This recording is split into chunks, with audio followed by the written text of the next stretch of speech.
ॐ अज्ञानतिमिरान्धस्य ज्ञानाञ्जनशलाकया चक्षुरुन्मीलितं येन तस्मै श्रीगुरुवे नमः। नमो विष्णुपादाय कृष्णपृष्ठाय भूतले श्रीमते भक्तिवेदान्त स्वामिनिधि नामिने। नमस्ते सरस्वती देवे गौरवाणी प्रचारिणे निर्विशेष शून्यवादी पाश्चात्यदेशतारिणे। जय श्री कृष्ण चैतन्य प्रभु नित्यानंद श्री अद्वैत गदाधर श्रीवासादि गौर भक्तवृंद। हरे कृष्णा कृष्णा कृष्णा हरे हरे, हरे राम राम राम हरे हरे। हरे कृष्ण। आप सबका स्वागत है श्रीमद् भागवतम के 9वें स्कंद के दूसरे पार्ट में। लास्ट वीक कौन कौन आए थे, जिसमें हमने 10 स्टोरीज की थी। बेसिकली 9वां स्कंद जो है श्रीमद् भागवतम का एक फैमिली चार्ट जैसा है। जितनी हम स्टोरी सुनते हैं शास्त्र की, उसमें हम किसी ये राजा की स्टोरी सुनी, कभी ये भगवान के अवतार की स्टोरी सुन ली, कोई ऋषि की स्टोरी सुन ली, कभी हमने देवताओं की, गंधर्वों की, अप्सराओं की। इस प्रकार हम बहुत सारी अलग अलग स्टोरी सुनते हैं, पर वो सब एग्जिस्ट संसार में आए कैसे, उनका कौन वंशज है, कौन पूर्वज है, उसके बारे में जो है 9th कैंटो जो है श्रीमद् भागवतम का बहुत अच्छा डिटेल वर्णन देता है। कौन कब किससे कैसे पैदा हुआ, कंप्लीट इंफॉर्मेशन 9th कैंटो में मिलती है। तो हमने पिछली बार 10 स्टोरीज करी थी। सूर्यवंश और चंद्रवंश के बारे में हम डिस्कस कर रहे हैं। हमने सूर्यवंश की 10 स्टोरीज करी थी।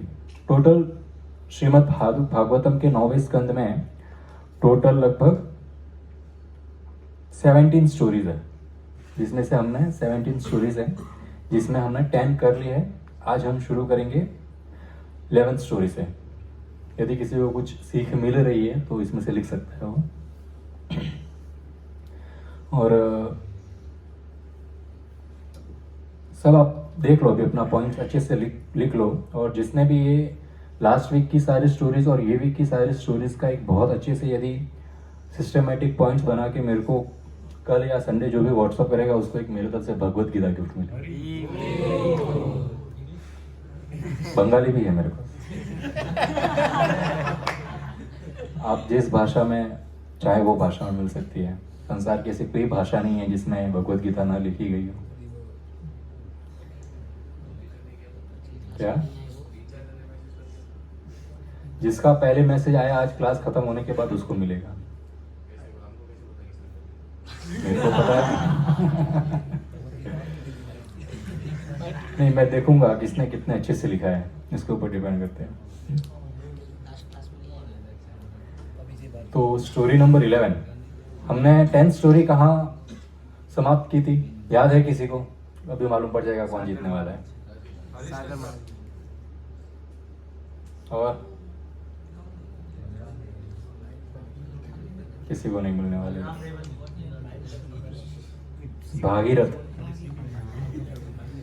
गंगा जी को प्रकट किया था पृथ्वी पर। हमने इसके बारे में कथा की थी, भागीरथ के बारे में। तो हम वहीं से शुरू करते हैं। तो भागीरथ के वंश में आगे सौदास करके एक राजा हुए। अभी सौदास राजा ने एक राक्षस का वध कर दिया।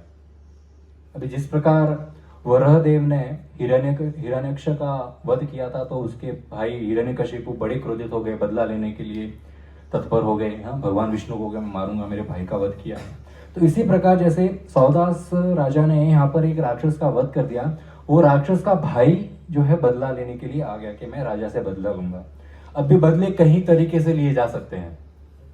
एक तो फेस टू फेस युद्ध होगा, जैसे नरसिंह भगवान और हिरण्यकशिपु का हुआ था, वैसे फेस टू फेस युद्ध करके भी बदला लिया जा सकता है। एक पीछे से वार करेंगे और धोखेधड़ी से भी मार देंगे, तो ये कुछ और तरीके हैं बदला लेने के। अभी ये राक्षस की इतनी हिम्मत तो नहीं थी कि फेस टू फेस जाके उनसे लड़ाई करे और बदला ले। तो वो राक्षस जो है राजा के महल में बावर्ची के रूप में जॉब लग गया उसका, किचन में, कि राजा के लिए और राजा के जो अतिथि आएंगे, अतिथि जो तिथि देखकर नहीं आते, ऐसे अतिथियों के लिए अब ये खाना बनाएगा। तो यदि व्यक्ति को अपने सबसे बड़े दुश्मन से भी इतना भय नहीं हो सकता जितना भय उसके कुक से होगा, क्योंकि उसके कुक जो आपका जो एनिमी है वो तो आपको सामने से हमला कर सके तो आप डिफेंस कर सकते हो, यदि पर आपका कुक ही आपका सबसे बड़ा एनिमी है तो फिर आपको मृत्यु प्राप्त हो गया आपको पता भी नहीं चल सकता, या पूरा जीवन उसके हाथ में हो गया, कब किस डिश में वो जहर मिला के आपको खिला दे पता नहीं चलेगा। अब सौदास ने जो है वशिष्ठ ऋषि को अपने घर पे इनवाइट किया प्रसाद के लिए, कि आप बहुत महान ऋषि है, वशिष्ठ ऋषि है, बहुत महान है, आइए प्रसाद के लिए। ठीक है, प्रसाद बनाया किसने? ये राक्षस ने, जो वहां पर कुक का काम कर रहा था। अब इसने जो है प्रसाद में इंसान का मांस मिक्स कर दिया, इस प्रकार मिक्स किया कि किसी को पता न चले, और वो प्रसाद वशिष्ठ ऋषि ने पाया। प्रसाद तो नहीं रहा वो जो उन्होंने मिक्स किया था, और जैसे ही वशिष्ठ ऋषि ने उसका निवाला लिया, वशिष्ठ ऋषि को पता चल गया कि ये तो इंसान का मांस है। अभी कोई छोटी मोटी गलती हो तो व्यक्ति थोड़ा दिमाग सोचे भी क्या हो गया, ये अचानक से अभी ब्रह्मा ऋषि है, वशिष्ठ ऋषि बहुत महान है, और एकदम से इंसान का मांस मुख में चला गया तो कितना बड़ा पाप हो गया। और क्रोध के वश में आकर उन्होंने सौदास को श्राप दे दिया, तुम्हारी हिम्मत कैसे भी मुझे इंसान का मांस खिलाने की, तुम्हें श्राप देता हूं कि तू भी जिंदगी भर इंसान का मांस खाएगा, तू नरभक्षी बन जा राक्षस। वो नरभक्षी राक्षस बन के सौदास। अब श्राप देने के बाद जब उनका गुस्सा शांत हुआ तो वशिष्ठ ऋषि को एहसास हुआ कि अरे ये तो मैंने बहुत बड़ी गलती कर दी, ये गलती तो इनकी नहीं है, सौदास की गलती नहीं है, किसी और की गलती की वजह से इनको श्राप दे दिया, तो इसका मुझे भी पाप चढ़ेगा। अब किसी के साथ कुछ गलत कर रहे हो, किसी को भी पनिशमेंट दे रहे हो, यदि व्यक्ति उस पनिशमेंट के हकदार नहीं है फिर भी आपने उसको पनिशमेंट दे दी तो आपको भी पाप चढ़ता है एक मासूम को पनिशमेंट देने में। अब इन्होंने कहा मुझे पाप चढ़ा है, मुझे पाप उतारने के लिए इन्होंने 12 वर्ष घोर तपस्या करी अपना पाप उतारने के लिए। चलो इनका पाप तो उतर गया, अभी वो सौदास जी तो राक्षस बन गए, और कैसे राक्षस? जो इंसानों को खाते हैं। अभी ये जंगलों में घूम रहे हैं, नरभक्षी बन के जंगलों में घूम रहे हैं, वहां पर उन्होंने एक ब्राह्मण और उसकी पत्नी को देखा। अभी सौदास जो राक्षस बन के इन्होंने ब्राह्मण और उसकी पत्नी को देखा, अब ये तो नरभक्षी है, न चाहते हुए उनका तो आदत हो गया अभी इंसान को खाना, उन्होंने ब्राह्मण को खा लिया।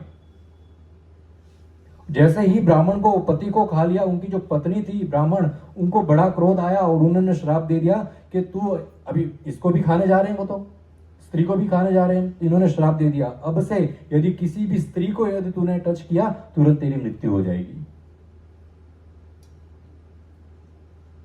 अब वो उनको छोड़ दिया।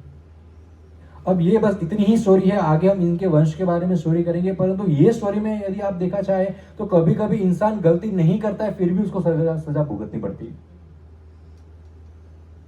तो भौतिक संसार में कोई सेफ नहीं है कि मैं तो बहुत दानी व्यक्ति हूं, मैं तो बहुत मान भक्त हूं, मैं तो कथा सुनता हूं, माला करता हूं, मुझे कोई क्या हानि पहुंचा सकता है। माया देवी जो है आपको कहां से कैसी हानि पहुंचा सकती है, कैसे आपके जीवन में प्रॉब्लम आ सकती है पता नहीं चलता, आपने किससे दुश्मनी मोल रखी है पता नहीं चलता। इसलिए व्यक्ति को जितना हो सके उतने दुश्मन कम हो वही बेहतर है, खासकर कलयुग में किसी से दुश्मनी नहीं हो वही सबसे बेहतर है, और अच्छे स्वभाव वाले मित्र हो वो और भी अच्छा है। ये व्यक्ति को बहुत ध्यान रखने की जरूरत है। तभी सौदास तो राक्षस बन गया, उनका स्टोरी खत्म हो गया। उनके पुत्र थे जो राजा बने अगले। अभी उनके पुत्र का नाम हुआ खतवांग महाराज। अभी खतवांग महाराज जो है देवताओं की सहायता की उन्होंने असुरों से युद्ध करने के लिए और देवताओं को जीता दिया। अभी देवता बड़े प्रसन्न हो गए कि आपने असुरों के युद्ध में हमको जिताया है, अभी आप मांगिए आपको क्या चाहिए हम सब दे देंगे। अभी कोई भी राजा मांगेगा बहुत सारा धन दो, राज्य दो, पूरे पृथ्वी का राजा बना दो, जायज सी बात है। पर खतवांग महाराज जो है वो इतने स्पिरिचुअल थे, इतना उनका भक्ति में उनका भगवान के प्रति इतना उनका प्रेम था कि उन्होंने पता है क्या मांगा, भक्ति नहीं मांगी, भक्ति तो थी उनके पास ऑलरेडी, भगवान के तो भक्त थे। उन्होंने देवताओं को कहा कि यदि आप मुझे कुछ देना चाहते हैं, एक ऐसी चीज मांगी जो किसी के पास नहीं होती है, मेरी मृत्यु कब होने वाली है वो समय बता दो। किसी को पता नहीं होता है किसकी मृत्यु कब आने वाली है।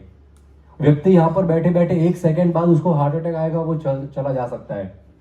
और कोई व्यक्ति 105 110 साल तक भी जी लेगा, उसको कोई दिक्कत भी नहीं होगी। तो इन्होंने कहा कि आप मुझे बता दो मेरी मृत्यु कब होने वाली है। क्यों मांगा ऐसा?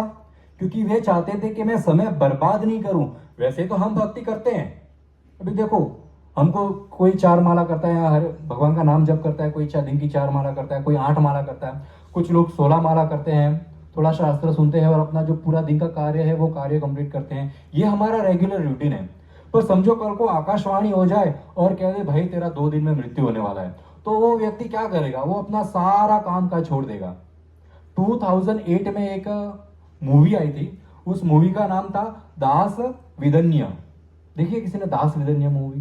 देखिए, एक ऐसे व्यक्ति के बारे में ये मूवी है कि वो व्यक्ति एक बहुत ही बोरिंग सी जॉब करता है, उसकी शादी नहीं हुई है, 35 साल का है वो अपनी माता के साथ ही रहता है और बहुत ही बोरिंग जॉब कर रहा है जिसमें उसका बॉस हमेशा उसको परेशान करता है। वो जिससे प्रेम करता था उससे कभी कह नहीं पाया कि मैं प्रेम कर रहा हूं, तो उसने फिर कभी शादी ही नहीं की। उसके सारे मित्र थे वो फॉरेन वगैरह चले गए थे। इन शॉर्ट उसकी जिंदगी में कुछ भी नहीं था। सुबह उठता था, अपनी एक लिस्ट बना था आज दिन में क्या करना है, तो आज बोलता है रिमोट ठीक करना है, आज गीजर वाले के पास ठीक करवाने जाना है, और आज ये फाइल कंप्लीट करनी है, आते समय आलू लेके आना। इस प्रकार की एक 10 चीजों की लिस्ट बना था जो उसको दिन में करनी है, उसका रेगुलर रूटीन था। उसको अचानक से एक दिन पेट में दर्द शुरू हुआ, डॉक्टर के पास गया, डॉक्टर ने कहा कुछ नहीं, कुछ फूड इन्फेक्शन वगैरह हुआ होगा, पर वो दर्द ठीक नहीं हो रहा था। तो बोले कुछ MRI वगैरह जो भी उनका होता है डॉक्टर का, बोले करवा लो, कर फाइल लेके आना। अगले दिन वो फाइल लेके गया तो डॉक्टर ने कहा आपको 3rd स्टेज कैंसर है, आपके पास सिर्फ 2.5 महीना है जीने के लिए, स्टमक कैंसर है आपको। और स्टमक कैंसर सबसे लेट पता चलता है, डॉक्टर ने कहा कि आपको 3rd स्टेज है और सिर्फ 2.5 महीने हैं आपके पास। तो ये बड़ा हताश हो गया, सिर्फ 2.5 महीने, और वैसे जिंदगी में तो कुछ करने के लिए है नहीं, पर 2.5 महीने में मरने वाले तो बड़ा, तो ये आकाशवाणी के जैसा हो गया, पता चल गया कि अभी 2.5 महीने में मृत्यु होने वाली है। बड़ा परेशान है, घर पे बैठा है, बोले क्या करूं, माता को बता नहीं सकते, किसी को बता नहीं सकते। तब उसको उसका ही एक रूप नजर आता है और वो रूप उसको प्रोत्साहन देता है कि भाई तेरी बचपन से जो जो इच्छाएं थी अब उसकी लिस्ट बना। वो घर जाकर, इसको कैंसर का पता चला, घर जाकर फिर से वही लिस्ट बनाना, आज 1 किलो आलू लाने हैं, आज गीजर ठीक करवाना, आज रिमोट ठीक करवाना, वही लिस्ट बना रहा था। परंतु इस बार बहुत दुखी था लिस्ट बनाते हुए। तो उसको उसके अंदर से आवाज आई कि भाई ये लिस्ट छोड़, अभी तेरे को जिंदगी में क्या करना था उसकी लिस्ट बना। ये मृत्यु तो को तू नहीं डाल सकता, मृत्यु तो होने ही वाली है। तो इस प्रकार क्यों मृत्यु प्राप्त करनी है अपनी जिंदगी बर्बाद करके? कुछ अच्छा कर, कुछ प्रोडक्टिव कर अपनी लाइफ के साथ। जो 2.5 महीने उसको अच्छे से जी, उसको बड़ा प्रोत्साहन मिलता है, वो खुश होता है, वो लिस्ट बनाता है। पहले उसकी क्या लिस्ट होती है मालूम है? उसकी बचपन से इच्छा थी कि उसको एक घर में कार होनी चाहिए, वो लिखता है फर्स्ट डिजायर न्यू कार। फिर उसको इच्छा थी फॉरेन जाना है, अपने चाइल्डहुड बेस्ट फ्रेंड से मिलने के लिए, जिससे वो 15 सालों से नहीं मिला है। फिर वो एक अपनी लिस्ट में लिखता है उसको अपनी बोरिंग जॉब छोड़नी है। फिर लिस्ट में लिखता है बचपन से जिस अपनी क्लास की लड़की से उसको प्रेम था, उसको एक बार बता देना है कि मुझे तुझसे प्रेम था। इस प्रकार करके वो 10 लिस्ट बनाता है और एक एक करके वो सारी लिस्ट, वो अपनी जो FD होती है उसको तुड़वा के एक न्यू कार लेता है और अपने बॉस से झगड़ा करके और बहुत ही हिम्मत इकट्ठा करके, उसमें हिम्मत नहीं होती है पर वो भी हिम्मत इकट्ठा करके अपनी जॉब छोड़ देता है और फाइनली अपने फ्रेंड से मिलने के लिए वो फॉरेन भी जाता है। इस प्रकार वो अपनी सारी इच्छाएं पूर्ण करता है और आखिरी उसकी इच्छा होती है, बचपन में उसका भाई जो है इससे झगड़ा करके घर छोड़ के चला गया था, वो भाई को वापस घर लाना है, वो भाई को भी वापस घर लाता है और इस प्रकार जो है अपना शरीर त्याग करता है। अभी ये भौतिक संसार के व्यक्ति की बात है, हाँ, कि उसको अपनी जो भी इच्छा है उसने पूर्ण कर ली। परंतु यदि भगवान के भक्त को पता चल जाए कि आपके पास केवल 2.5 महीने है जीने के लिए, तो वो क्या करेगा?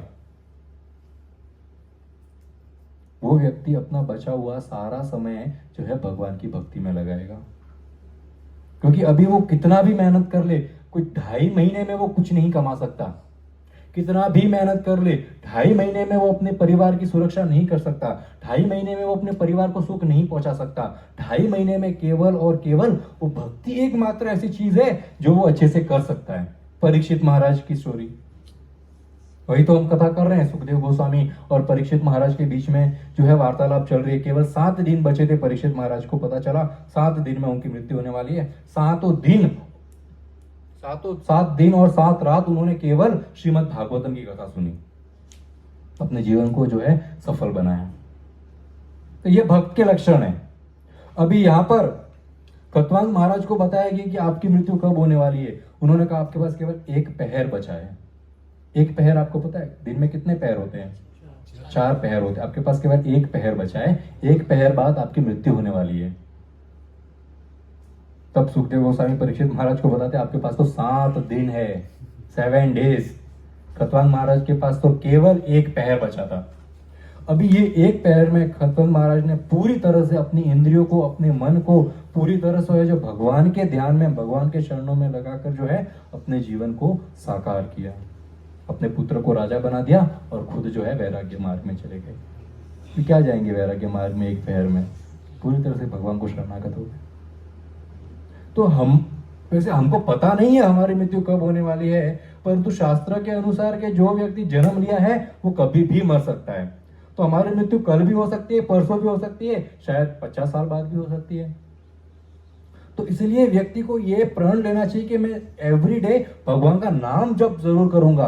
वेट नहीं करना है कि एक बार मेरे को जॉब लग जाए फिर मैं नाम जप शुरू करता हूँ, एक बार शादी हो जाए बस फिर नाम जप शुरू करूंगा, एक बार मेरे को ये एग्जाम क्लियर हो जाए फिर नाम जप करूंगा, एक बार पर्टिकुलर काम हो जाए फिर नाम जप करूंगा। आने दो मुकेश को, अरे बोल।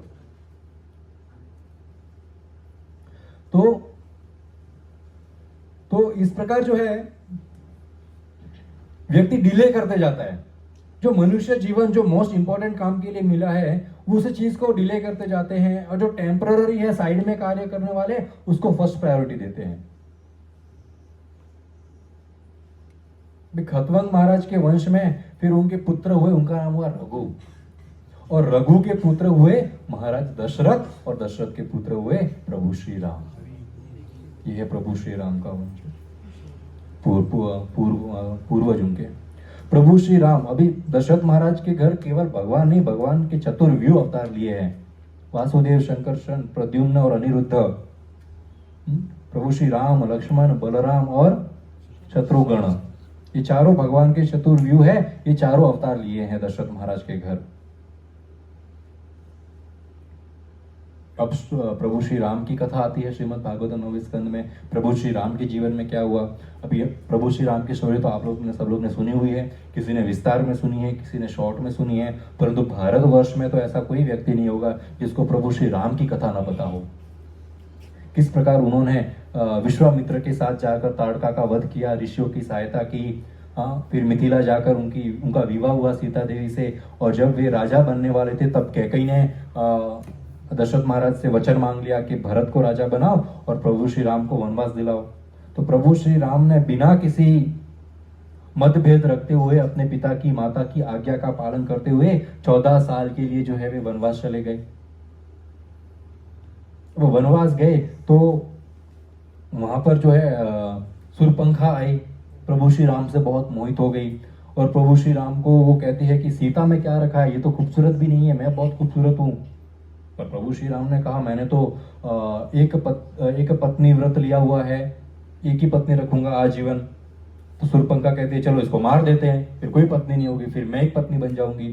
तो वो सीता के ऊपर जब हमला करती है तब लक्ष्मण जो है सुरपंखा का नाक काट देता है, तब वहां नासिक बन जाता है जो महाराष्ट्र में है।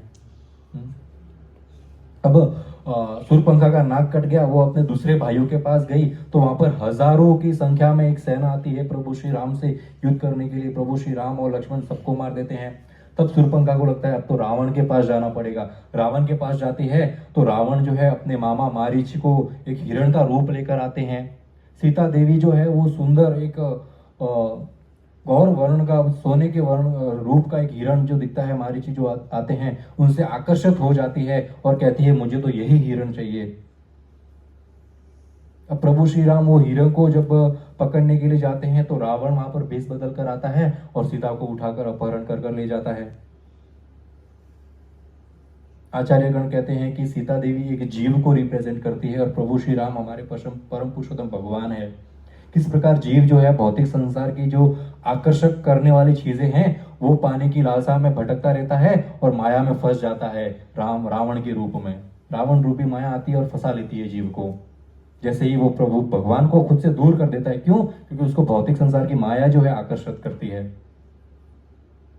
अब जीव ने तो भगवान को छोड़ दिया और इस भौतिक संसार में आ गया, माया जाल में फंस गया, परंतु भगवान जीव को कभी नहीं छोड़ते। प्रभु श्री राम वन वन भटकते हैं, लक्ष्मण के साथ रोते हैं सीता की खोज में। जिस प्रकार भगवान कृष्ण, भगवान राम आज भी हर जीव के लिए रो रहे हैं और इंतजार कर रहे हैं कब वो वापस आएगा। भगवान कभी गिव अप नहीं करते अपने भक्तों पर। भक्त गिव अप कर सकते हैं, भगवान गिव अप नहीं करते। God is always searching for us. कहां पर है ये जीव, उसको कैसे उसका उद्धार करूं, कैसे मेरे पास वापस लाऊं।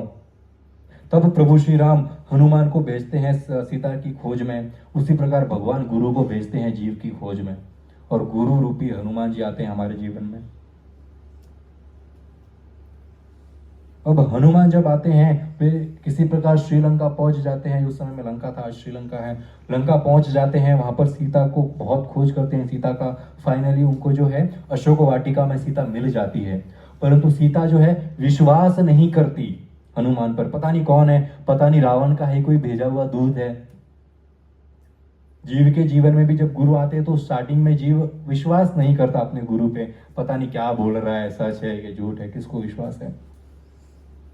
परंतु हनुमान की जो बातें सुनती है जब सीता देवी, तब उनको पक्का विश्वास हो जाता है ये तो प्रभु श्री राम के भेजे हुए ही दूत है। इसी प्रकार यदि गुरु पे विश्वास नहीं हो, अभी आपको कोई इंटरेस्ट नहीं हो, बातें जरूर सुननी चाहिए। जब कथा सुनते हैं गुरु के मुख से तब विश्वास होता है, हाँ भगवान मेरा इंतजार कर रहे हैं वहां पर, और ये भगवान के भेजे हुए, भगवान के रिप्रेजेंटेटिव है।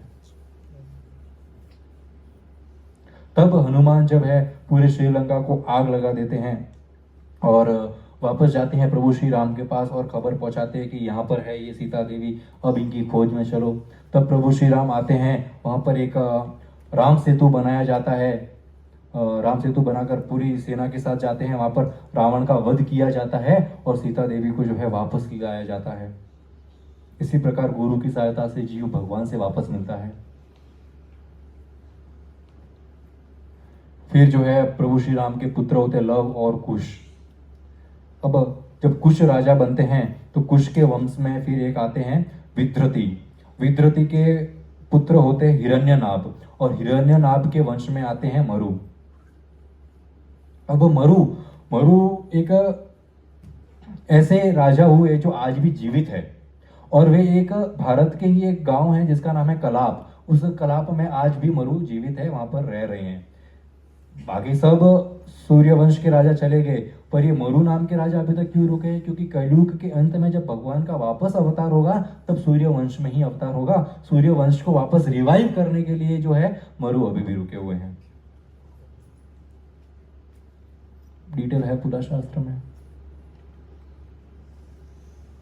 अब मरु के बाद उनके वंश में आते हैं सुमित्रा, और सुखदेव गोस्वामी कहते हैं सुमित्रा जो है कलयुग की शुरुआत में जो है सुमित्रा जो है सूर्यवंश के राजा बनते हैं, और ये आखिरी राजा है सूर्यवंश। इसके बाद कोई सूर्यवंश का लाइन नहीं रहता है, केवल मरु जो है एक जीवित है अब तक।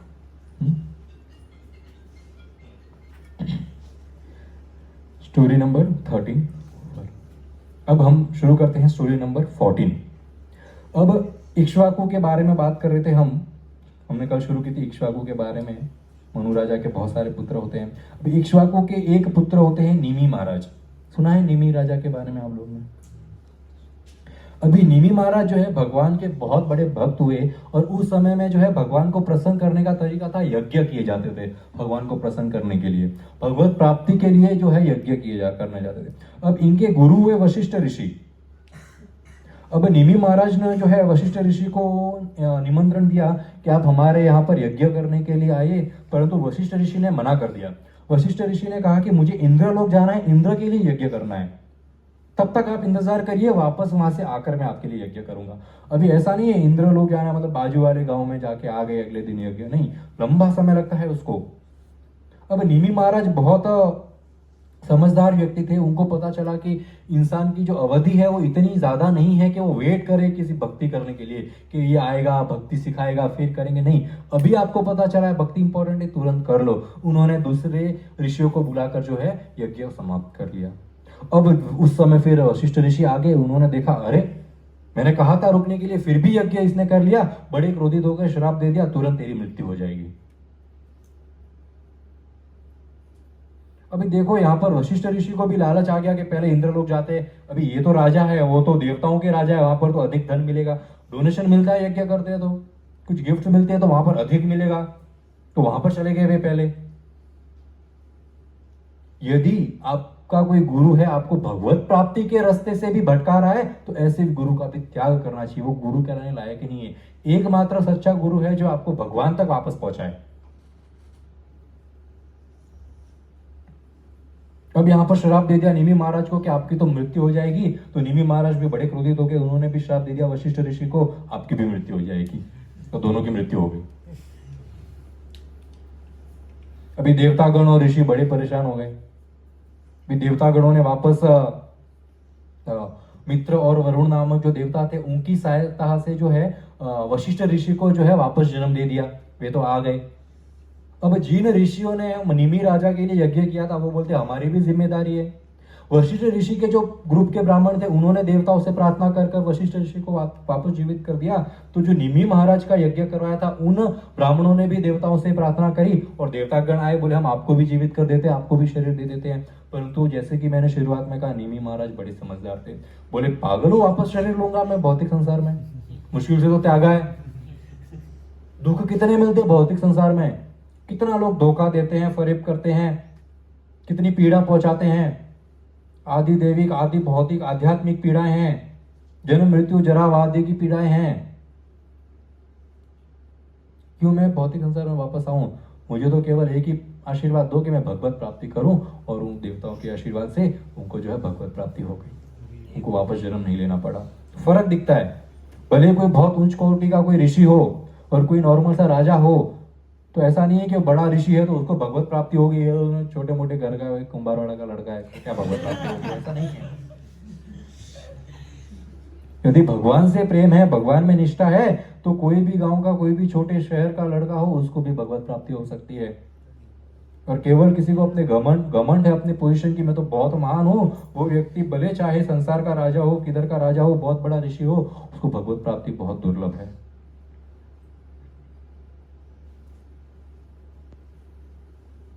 अब निमि राजा की मृत्यु हो गई, निमि राजा का तो कोई वंश नहीं था, अभी आगे वंश कैसे बढ़ेगा, हमारे आगे स्टोरी कैसे बढ़ेगी, स्टोरी आगे बढ़ानी है। तो वेन राजा के शरीर का मंथन करके जिस प्रकार पृथु महाराज का अवतार हुआ था, पृथु महाराज भगवान के शक्त्यावेश अवतार है, तो वेन महाराज के शरीर का मंथन किया गया, जैसे दही का मंथन कर कर माखन उत्पन्न किया जाता है। तो यहाँ पर निमि महाराज के शरीर को जो है ब्राह्मणों ने बहुत सुगंधित पदार्थ में प्रिजर्व करके रखा, और फिर निमि महाराज की जो आत्मा थी वो भगवत प्राप्ति कर चुकी थी, उनका शरीर यहाँ पर था। तो अभी शरीर यहाँ पर था, तो शरीर निमि महाराज के शरीर का मंथन किया गया और वहां से राजा उत्पन्न हुए, वैदेह राजा। अभी वैदेह राजा मिथिला के राजा हुए जनक, जहां पर सीता देवी का जन्म हुआ। और यहाँ पर हमारी सूर्यवंश की सारी कथाएं समाप्त होती है।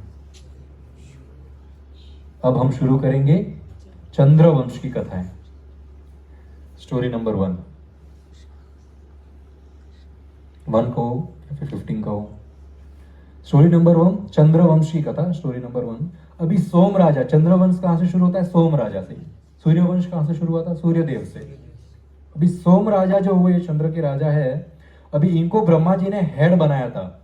हेड डिपार्टमेंट, किसका हेड डिपार्टमेंट, कौन सा डिपार्टमेंट था इनके अंडर?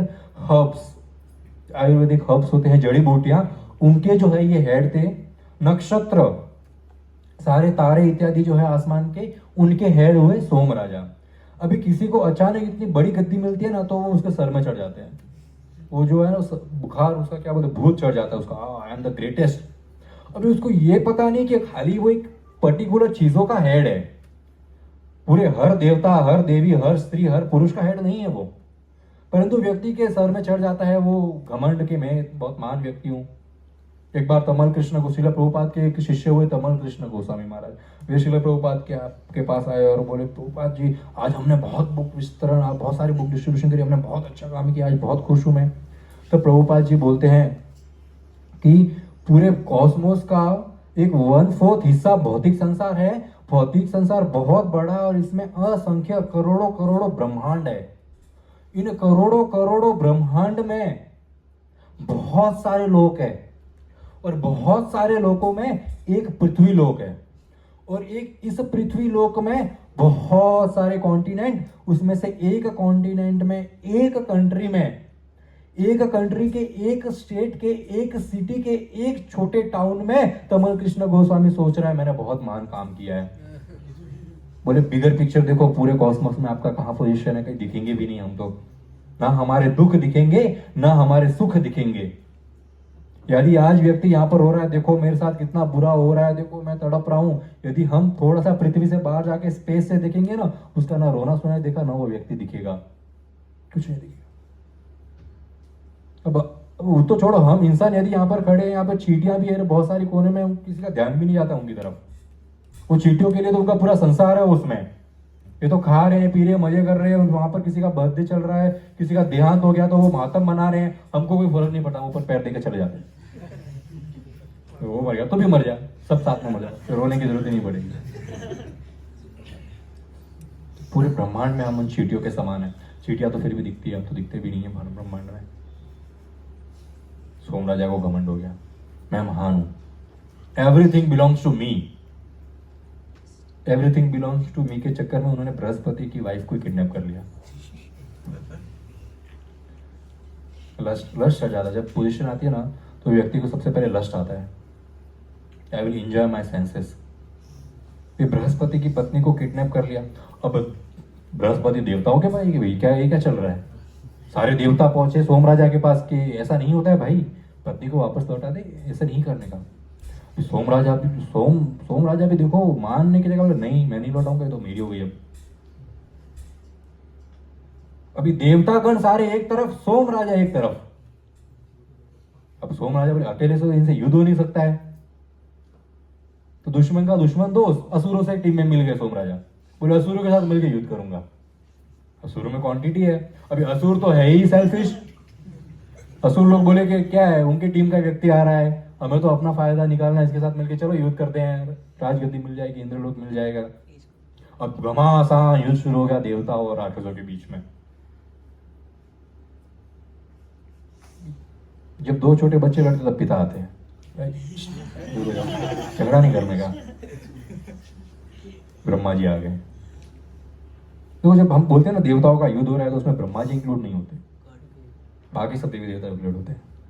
ब्रह्मा जी आ गए, बोले क्या तुम लोग ये सब कर रहे हो, दोनों को सब युद्ध शांत करवाया। सोम राजा को समझाया कि भाई बृहस्पति की पत्नी है, वापस दे दो। पिताजी के सामने किसकी चलती, दे दी वापस। अब इस बीच अभी इतने टाइम से तो वो पत्नी इनके साथ थी, सोम राजा के साथ, उनको एक पुत्र की प्राप्ति होगी उस दौरान। सोम राजा और बृहस्पति की जो वाइफ थी, उनको एक पुत्र की प्राप्ति होगी, और वो पुत्र का नाम हुआ बुध। कुछ क्लिक हो रहा है मन में बुध नाम सुन के? पिछली कथा में हमने सुना था बुध ने जो है ईला से शादी करी थी। ईला कौन थे? सुद्युम्न राजा, जो एक जंगल में चले गए थे, सुकुमारी जंगल में चले गए थे, स्त्री बन गए थे। ये वो बुध है।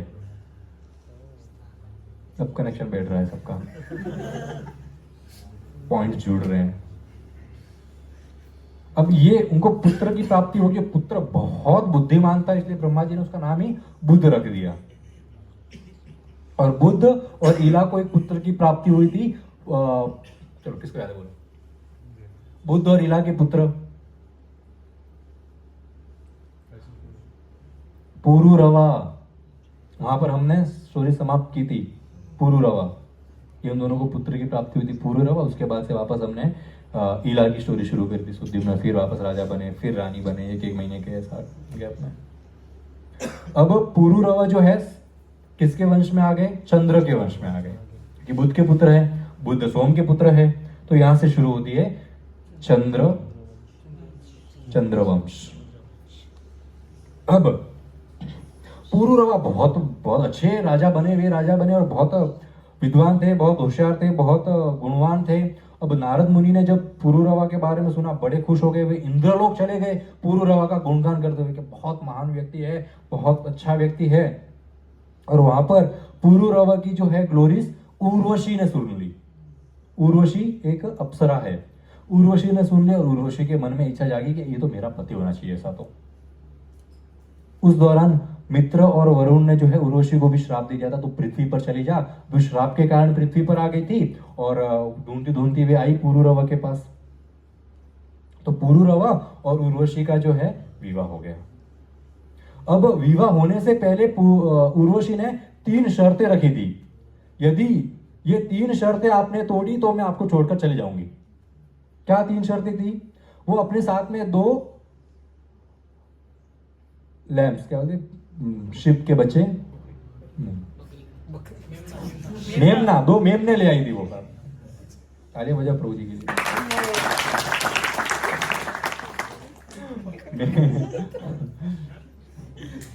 भेड़ का बच्चा बकरी, वाह। तो 2 मेमने ले आई।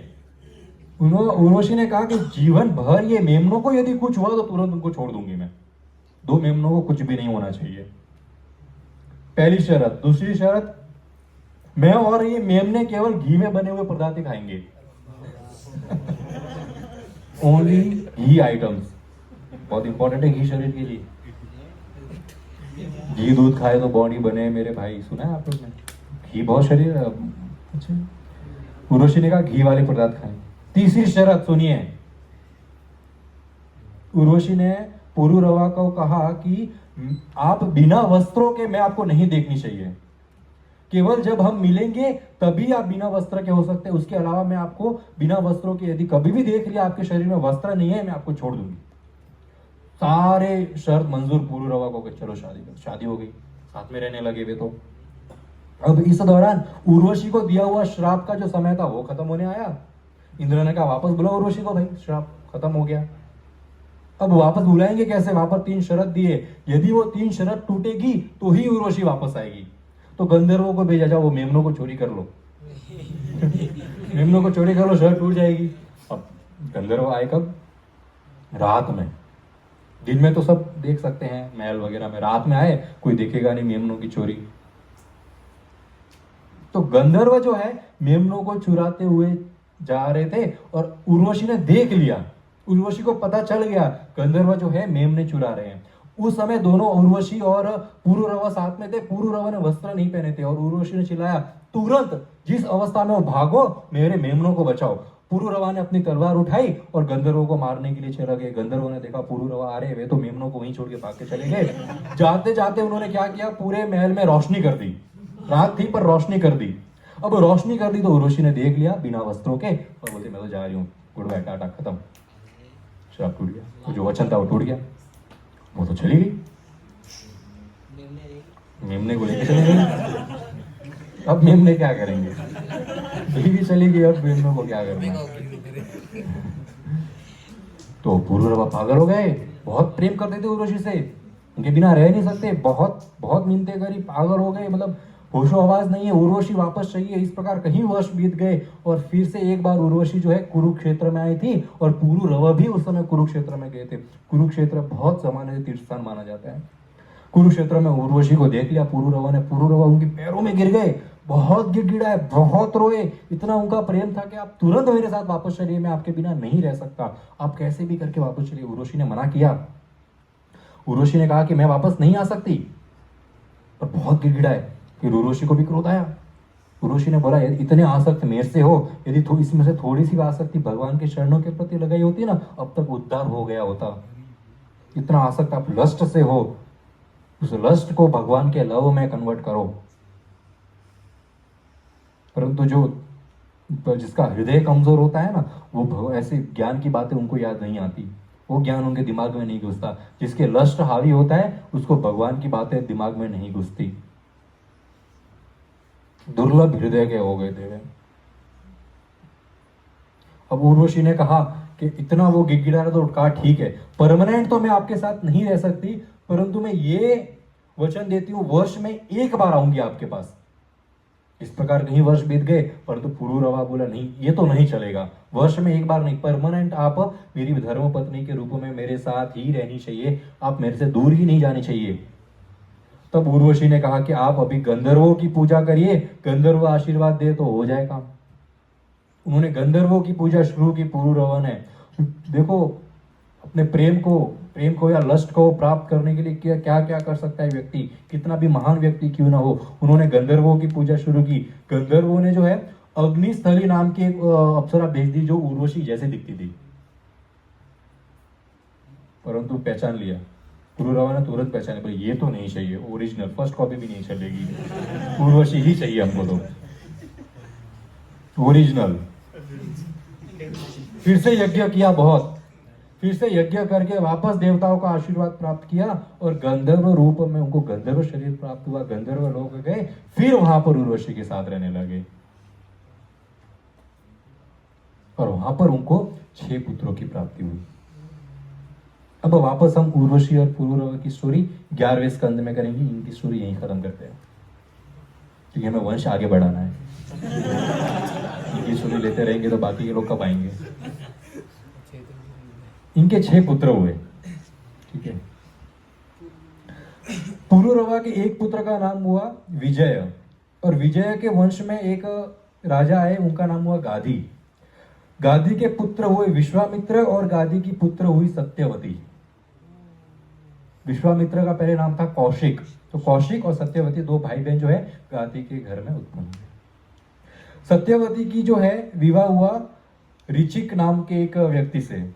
सत्यवती और ऋचिक की शादी हुई और उनके पुत्र हुए जामादग्नि। जामादग्नि के 6 पुत्र हुए और सबसे जो छोटे वाले थे वो हुए भगवान के शक्ति आवेश अवतार परशुराम। परशुराम जो है जामादग्नि के पुत्र हुए,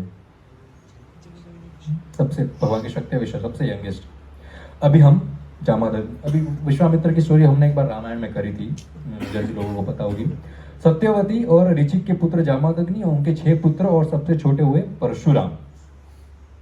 अभी एक बार क्या हुआ ना, जामादग्नि की पत्नी थी रेणुका, उनसे कुछ गलती हो गई, ठीक है। उनसे गलती हो गई तो जामादग्नि इतने क्रोधित हो गए, उन्होंने अपने पुत्रों को ऑर्डर किया कि इसका सर काट दो, रेणुका का सर काट दो। पुत्र अपनी माता का सर कैसे काटे, उन्होंने मना कर दिया। 6 के 6 पुत्रों ने मना कर दिया। तब 7वें सबसे छोटे परशुराम आए। परशुराम को जामादग्नि ने कहा अपनी माता का सर काटो और उसके बाद 6 भाइयों का भी सर काटना साथ में। जैसे पिता की आज्ञा सर आंखों पर, माता का गला काट दिया, साथ में 6 भाइयों का भी गला काट दिया। परशुराम को पता था कि बहुत बड़े ऋषि है जामादग्नि, इनकी बात नहीं मानना उचित नहीं होगा, पावर भी इनके पास बहुत है, तो उन्होंने थोड़ा सा डिप्लोमेटिक खेला, मार दिया। अब जामादग्नि बड़े प्रसन्न हो गए कि ये बेटा मेरा आज्ञाकारी है, वो तेरे को क्या चाहिए सब मिलेगा। बोले वापस सबको जिंदा कर दो, वचन दिया है ना, सबको जिंदा कर दो वापस, ठीक है। एक और साथ में, किसी को याद ना हो मैंने मारा था, ये साथ में जरूर मारना, फिर युद्ध हो जाएगा वापस। 6 पुत्र और माता को वापस जिंदा कर दिया और याद भी नहीं कि परशुराम ने मारा था। अब उस समय एक राजा राज करते थे, उनका नाम था कर्तवीर्य। कर्तवीर्य राजा जो है भगवान के बहुत बड़े भक्त हुए और भगवान की उन्होंने ऐसी कृपा प्राप्त करी, अपना जो भी अपनी इच्छाएं पूर्ण करने के लिए सही उन्होंने भगवान दत्तात्रेय की पूजा करी। उन्होंने भगवान दत्तात्रेय की पूजा करके उन्होंने अपने 1000 हाथ उत्पन्न करिए, बहुत पावरफुल, 1000 हैंड्स। और इतनी शक्ति उनमें आ गई कि उन्होंने नर्मदा नदी का जो प्रवाह है उसको रोक दिया अपने 1000 हाथों से। नर्मदा नदी का प्रवाह रोक दिया। नर्मदा नदी ने अपना मोड़ घुमा लिया और उस नर्मदा के नदी के किनारे पे जो है रावण अपना कैंप लगा के वहां पर एंजॉय करने आया था, सब डूब गए, पूरा कैंप डूब गया रावण का। देखो कहाँ की बात हो रही है, कहाँ रावण आ गया इसमें।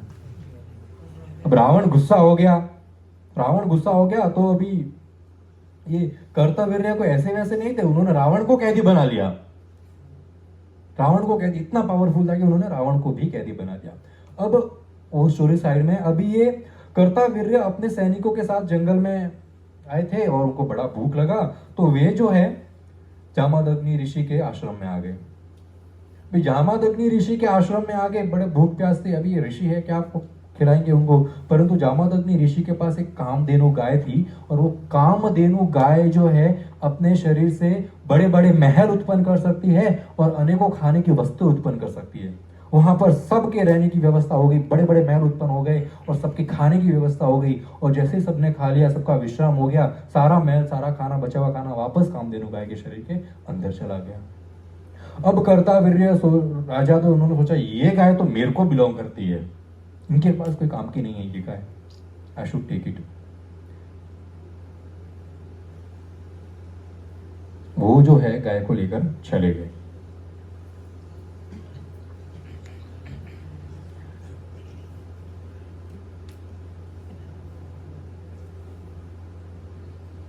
परशुराम को बड़ा क्रोध आया।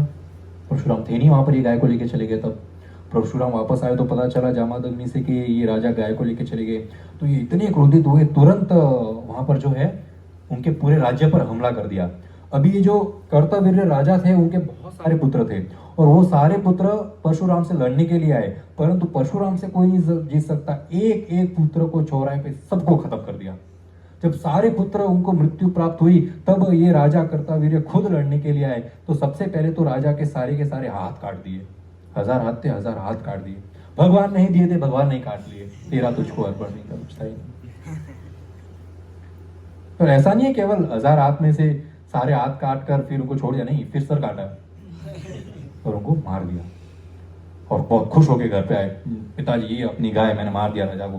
पिता बड़े क्रोधित हुए, बोले ये ब्राह्मण को इतना क्रोध नहीं करना चाहिए, ब्राह्मण को इतना क्रोध नहीं करना चाहिए। अभी थोड़ा देखो, एक फैमिली के साथ स्ट्रिक्ट होना इज डिफरेंट और एक पूरे संसार के राजा को मार देना इज डिफरेंट। घर में यदि बच्चे सही धर्म के रास्ते पर नहीं चल रहे तो पिता का कर्तव्य है उनको पनिश करे, पर यहां पर राजा को मार देना क्योंकि इनके पास इतनी पावर है, दैट इज नॉट एक्सेप्टेड।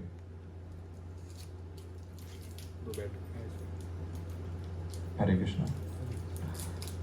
तो जामदग्नि कहेगा कि अभी ये राजा यदि मृत्यु को प्राप्त हुए तो पूरा राज्य डूब जाएगा, राज्य को संभालेगा कौन?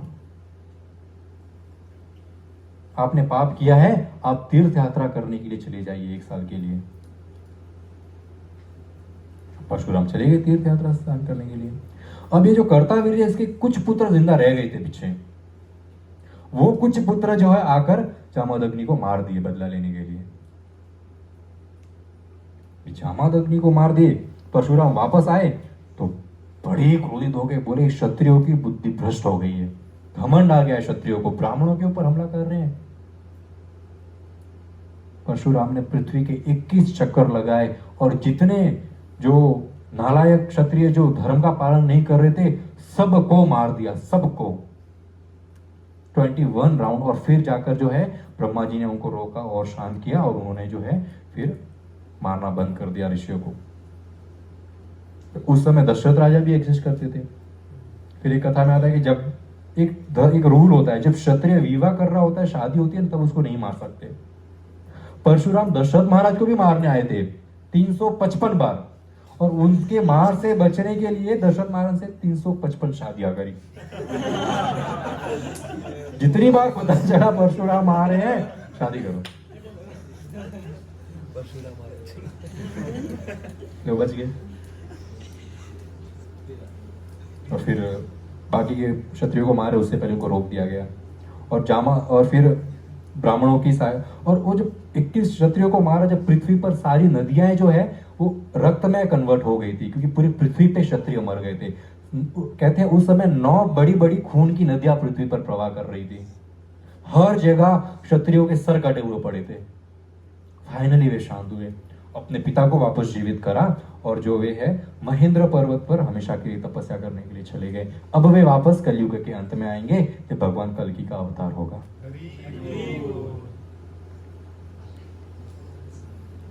ये हमने पुरुरवा के एक पुत्र के वंश के बारे में बात करी। अब पुरुरवा के दूसरे पुत्र हुए, उनके नाम हुआ आयु। आयु के पुत्र हुए राजी। आयु के 2 पुत्र हुए, राजी और नहुषा। एक बार इंद्र को कहीं काम से बाहर जाना था तो उन्होंने राजी को जो है इंद्र गद्दी पर बिठा दिया, और दूसरी बार असुरों से युद्ध होने वाला था तब भी वे छोड़कर चले गए और नहुषा को जो है गादी पर बिठा दिया, हेड बना दिया।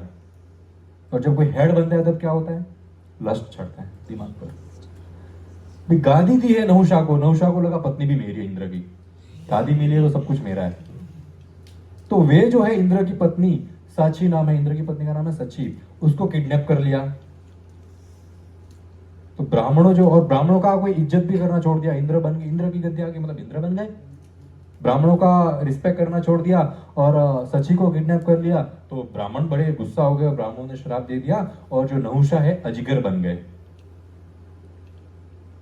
अब आगे अब जो स्कंद आएंगे उसमें हम ये अजगर की कथा करेंगे बाद में कंटिन्यू। अब हम आगे वर्ष बढ़ाते हैं। Story number 15।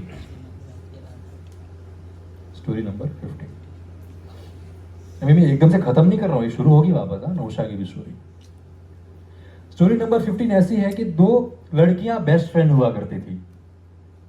ध्यान से सुनिए, बहुत इंटरेस्टिंग कथा है। एक का नाम था शर्मिष्ठा और एक का नाम था दिव्यानी।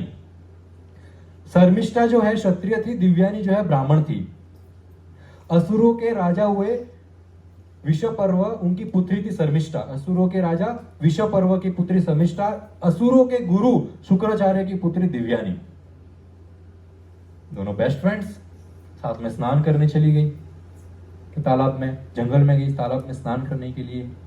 वहां पर स्नान करने के बाद जो है शर्मिष्ठा पहले बाहर आई तालाब से और गलती से दिव्यानी के वस्त्र पहन लिए। कुछ लोग बड़े पर्टिकुलर होते हैं अपने कपड़ों के बारे में, अपने कपड़े कोई नहीं पहनना चाहिए। बेस्ट फ्रेंड्स थी, पर दिव्यानी को बड़ा क्रोध आया, बहुत कठोर शब्द बोले कि तुम क्षत्रिय ब्राह्मणों से छोटे हो तो जाति में पता है कि नहीं, बोलने लगी वो। ये भौतिक संसार के वर्ण आश्रम की बात हो रही है। हम जब भक्तगण वर्ण आश्रम फॉलो करते हैं उसको दैव वर्ण आश्रम कहते हैं। हमारे लिए सारे वर्ण एक समान है, सब भगवान के भक्त है, ये दैव वर्ण आश्रम होता है। भौतिक संसार में जो लोग वर्ण आश्रम करते हैं उसमें ऊंच नीच करते हैं।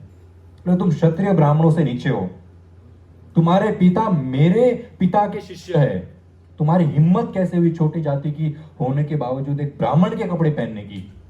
बड़ा क्रोध किया। शर्मिष्ठा भी गुस्सा हो गई, क्षत्रिय खून है भाई, गुस्सा क्यों नहीं होगी। बोले तुम ब्राह्मण हमारे टुकड़ों पे पलने वाले लोग हैं, हम क्षत्रिय प्रोवाइड करते हैं जमीन खाना और पीना, तब तुम इतने ऐशो आराम से रह रहे हो, तुम्हारी हिम्मत कैसे हुई मुझे ऐसा कहने की। हमारे टुकड़ों पे पलने वाले ब्राह्मण।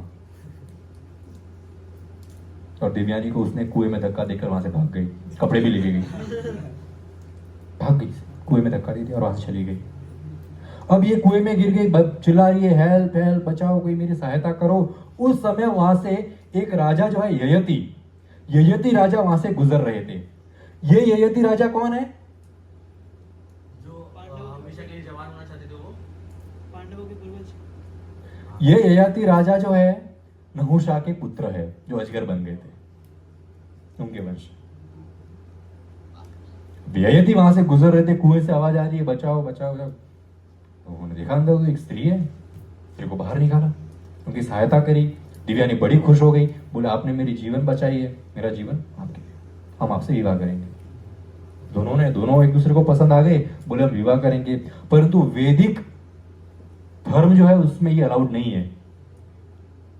कोई भी अपने वर्ण से ऊंचे वाले वर्ण की लड़की से राजा शादी नहीं कर सकता। कोई भी वैश्य पुरुष ब्राह्मण स्त्री से शादी नहीं कर सकता, या फिर क्षत्रिय स्त्री से शादी नहीं कर सकता। कोई क्षत्रिय ब्राह्मण स्त्री से शादी नहीं कर सकता।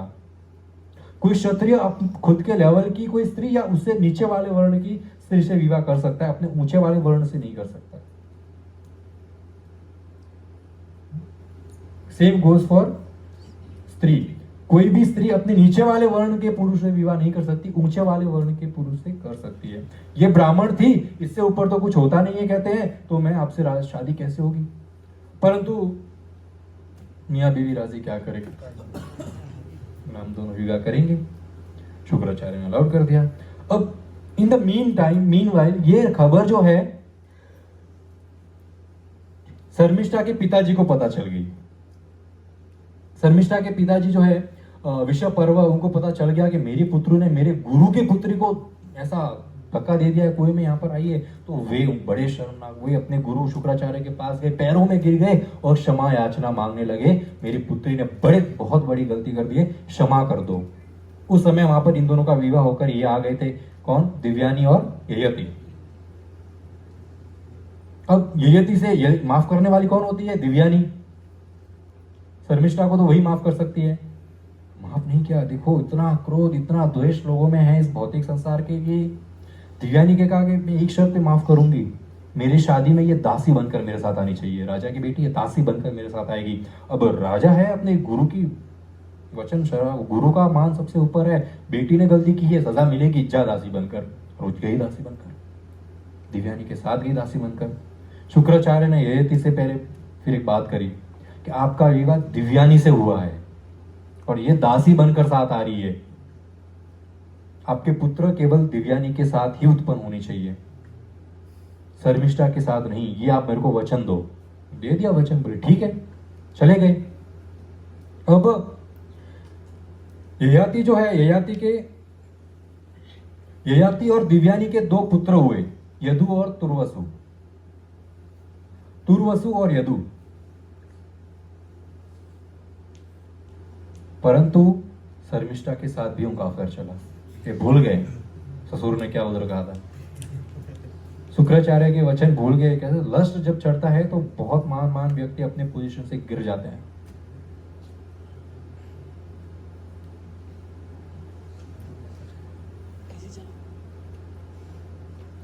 तो शर्मिष्ठा के साथ भी ययाति का रिश्ता हुआ और शर्मिष्ठा से जो है 3 पुत्र की प्राप्ति हुई, द्रुयु, अनु और पुरु। तो ययाति के 5 पुत्र हुए, यदु, तुर्वासु, द्रुयु, अनु और पुरु। अब शुक्राचार्य को जब पता चला कि मेरे वचनों का पालन नहीं किया है तो श्राप दे दिया। बहुत घमंड है अपनी जवानी पर, कंट्रोल नहीं कर सकते अपने इंद्रियों को, तुरंत अपनी जवानी खो बैठो और बुजुर्ग बन जाओ। बुजुर्ग बन गई ययाति। अभी तो जवान, अभी उस समय ऐसा नहीं है कि 50 साल की या 100 साल की उम्र नहीं है, हजारों साल व्यक्ति जीता था। व्यक्ति का जन्म हुआ, वो 20 साल का हुआ तब तक जवान हुआ। अभी वो 20 साल से लेके कहीं 50 लाख हजार साल तक वो जवान ही रहता है, फिर अंत में जाके बुजुर्ग बनता है वो।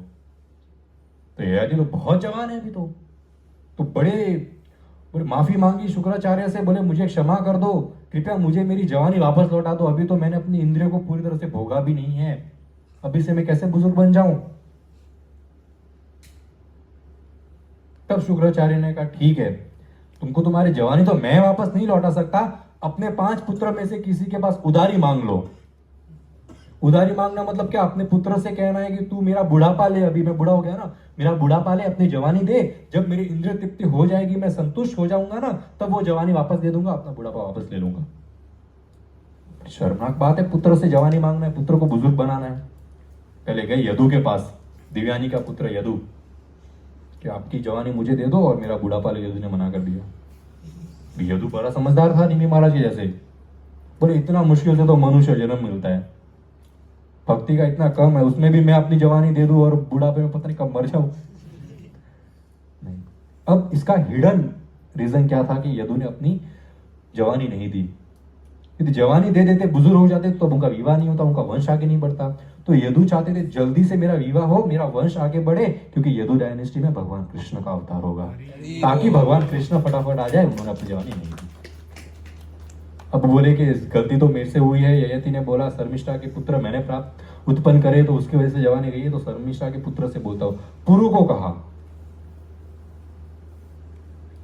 कहा कि आप अपनी जवानी दे दो, मैं अपना बुढ़ापा आपको देता हूं, फिर हम वापस एक्शन कर लेंगे। पुरु मान गए, तो उन्होंने अपनी जवानी जो है ययाति को दे दी और खुद जो है बुजुर्ग बन गए। और ययाति राजा ने अपना पूरा जो है इंद्रिय तृप्ति भोग विलास कर लिया।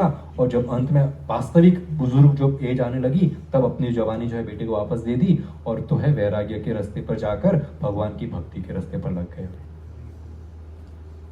और क्योंकि पुरु ने अपनी जवानी दी थी, तो पुरु को राजा बनाया और बाकी सब भाई को कहा कि आप इनकी सहायता करना। पुरु राजा बन गए। Story number 16। पुरु के वंश में दुष्यंत आए। अभी दुष्यंत सुना होगा आप लोगों ने नाम, दुष्यंत। अभी दुष्यंत जो है जंगल में शिकार करने गए, वहां पर उनको शकुंतला दिखी एक मठ में। शकुंतला कौन है? मेनका और विश्वामित्र की पुत्री। अभी शकुंतला मिली वहां पर, तो शकुंतला जो है कन्या ऋषि नाम के आश्रम में रह रही थी। माता पिता के साथ नहीं रहती, आश्रम में रह रही थी। शकुंतला और दुष्यंत का जो है गंधर्व विवाह हुआ और वे साथ में एज अ पति और पत्नी उस आश्रम में रहने लगे। और कुछ महीनों बाद जो है दुष्यंत वापस अपने राज्य चले गए और शकुंतला वहीं रह गई। अब शकुंतला प्रेग्नेंट हो गई थी और दुष्यंत को ये पता नहीं था।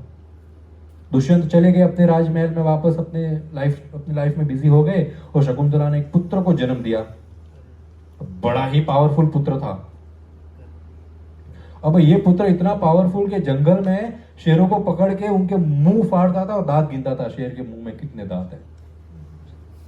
और अब ये पुत्र बड़ा हो गया, तब शकुंतला जो है इस पुत्र को वापस लेके दुष्यंत के पास गई और कही आपका पुत्र है, मैं आपकी पत्नी हूं। सब लोग ने मना कर दिया, बोले ये कब हुआ? बोले नहीं, आप मेरे, ये पुत्र नहीं है मेरा। दुष्यंत ने कहा।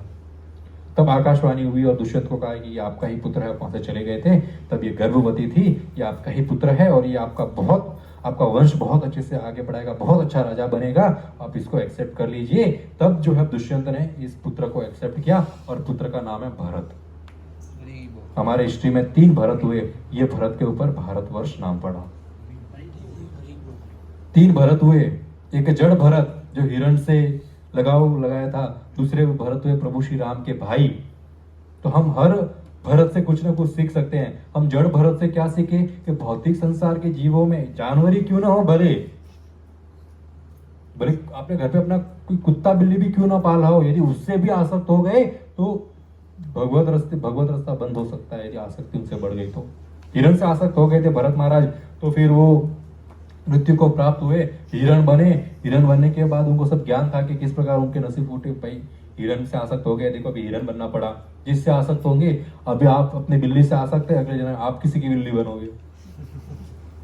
वे हिरण बने, हिरण का शरीर त्यागा, फिर जड़ भरत करके एक ब्राह्मण के घर में उत्पन्न हुए, उनका नाम जड़ भरत हुआ।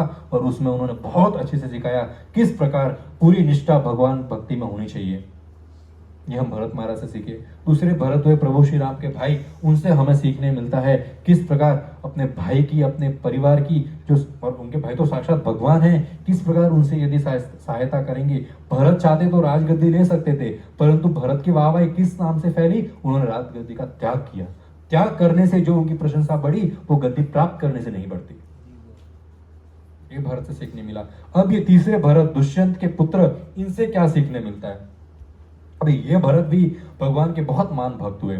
इन्होंने गंगा घाट के किनारे पे 55 अश्वमेघ यज्ञ किए, यमुना के किनारे पे 78 अश्वमेघ यज्ञ किए और 27,000 साल तक उन्होंने राज किया। अभी इस दौरान इनकी 3 पत्नियां थी और 3 पत्नियों से इनको कई पुत्रों की प्राप्ति हुई, परंतु ये सारे पुत्र जो नालायक निकले, कोई राजा बनने के लायक नहीं, विश्वासीय भी नहीं है। राजा तो बोले कोई फेथफुल भी नहीं है, बोले कब किसको मार दे पता नहीं। ऐसे पुत्र प्राप्त हुए, बड़ा क्रोध आया और सारे पुत्र को मरवा दिया।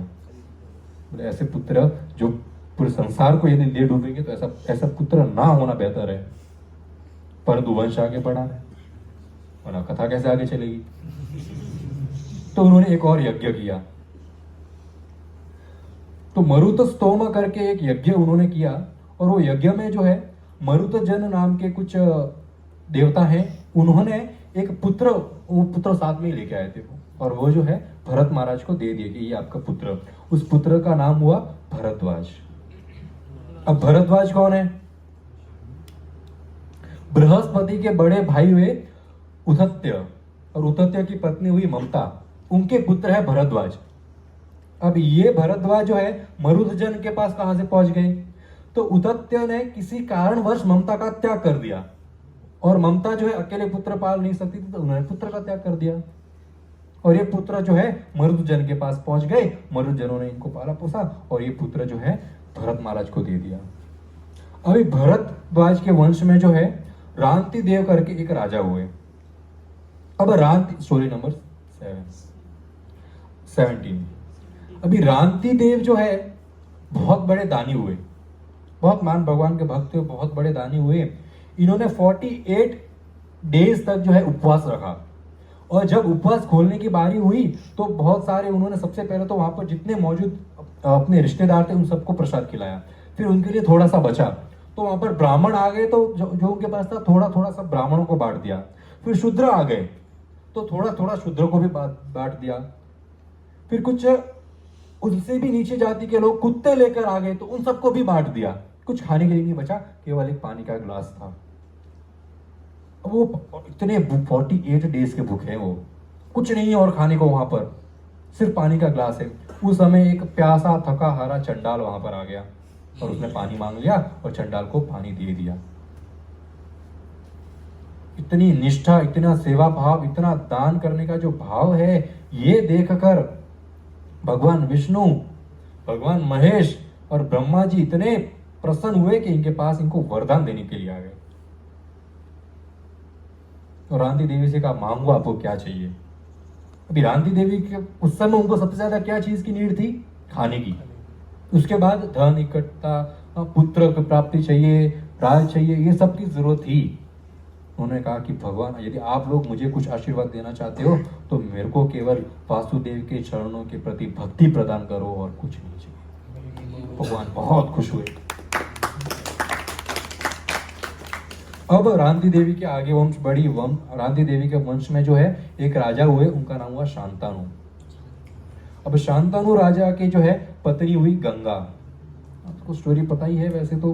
गंगा ने वचन मांगा था, मैं क्या करूं, पुत्र को कहाँ लेके जाऊं, पूछना नहीं है। उन्होंने पूछा नहीं, पर आखिरी में उन्होंने पूछ लिया। आखिरी एक पुत्र था, तब पूछ लिया तो गंगा देवी को छोड़कर चली गई। और वो आखिर पुत्र कौन थे? भीष्म पितामह। फिर शांतनु ने दूसरी शादी की, उसका नाम था सत्यवती। और सत्यवती से उनको एक पुत्र की प्राप्ति हुई, उसका नाम था विचित्र वीर्य। विचित्र वीर्य की शादी जो है अंबिका और अंबालिका से हुई। अब अंबिका और अंबालिका का पुत्र हो, उससे पहले विचित्र वीर्य की जो है मृत्यु हो गई। तब एक अच्छा पुत्र प्राप्त हो, इसके लिए जो है व्यास देव जी को बुलाया गया। अब व्यास देव जी की कृपा से अंबालिका और अंबिका से पुत्र प्राप्त हुआ, और तीसरी एक और दासी भी थी, उससे भी पुत्र प्राप्त हुए। 3 पुत्र प्राप्त हुए। धृतराष्ट्र, पांडु और दासी पुत्र विदुर। 3 भाई उत्पन्न हुए। धृतराष्ट्र का विवाह जो है गांधारी से हुआ, उनसे उनको 100 पुत्र और एक पुत्री की प्राप्ति हुई। पांडु का विवाह कुंती से हुआ। कुंती कौन है? भगवान कृष्ण के जो पिता है वसुदेव, उनकी बहन है कुंती। तो कुंती का विवाह जो है पांडु से हुआ, उनसे उनको 2 पुत्र की प्राप्ति हुई, अर्जुन और भीम। पांडु की दूसरी पत्नी थी, उनसे उनको सहदेव और नकुल की प्राप्ति हुई। फिर पांडु को एक बार जंगल में श्राप मिला था कि यदि वे किसी स्त्री को स्पर्श करेंगे तो उनकी मृत्यु हो जाएगी। फिर भी उन्होंने अपनी दूसरी पत्नी को स्पर्श किया और उनकी मृत्यु हो गई। अब कुंती देवी ने कहा कि मैं भी सती हो जाऊंगी, मैं नहीं रह सकती उनके बिना। परंतु उनकी जो दूसरी पत्नी थी, उन्होंने कहा कि आप सती मत होइए, मैं सती हो जाती हूँ। आप हमारे 4 पुत्रों को कौन पालेगा? 5 पुत्रों को कौन पालेगा? युधिष्ठिर, अर्जुन, भीम, सहदेव और नकुल, इनको कौन ध्यान रखेगा? तब उनकी जो छोटी पत्नी थी वे जो है सती हो गई, और कुंती ने है जो है 5 पुत्रों का पाला पोसा। अब 5 पुत्र जो है 5 पांडव हुए। इनका विवाह हुआ द्रौपदी से। द्रौपदी से इनको 5 को 5 पुत्र की प्राप्ति हुई, जिसको जो है अश्वत्थामा ने मार दिया था। अब इनका कोई वंश नहीं। परंतु अर्जुन का विवाह हुआ था कृष्ण की बहन से, सुभद्रा देवी। जगन्नाथ, बलराम, सुभद्रा आपको पता है? हाँ शेरू, आप अभी जगन्नाथपुरी गए थे, किसके दर्शन किए? और बस तीसरा बोलिएगा, बलराम जी थे। तो सुभद्रा देवी जो है वे अर्जुन की पत्नी थी। उनसे उनको अभिमन्यु जो है उनके पुत्र हुए, अभिमन्यु। अभिमन्यु की पत्नी हुई उत्तरा, और अभिमन्यु का जो है मृत्यु हो गया था युद्ध में। और उत्तरा के पुत्र हुए Parikshit. You are sitting in front of me. पूरा वंश बता दिया परीक्षित का, ये आपका वंश है।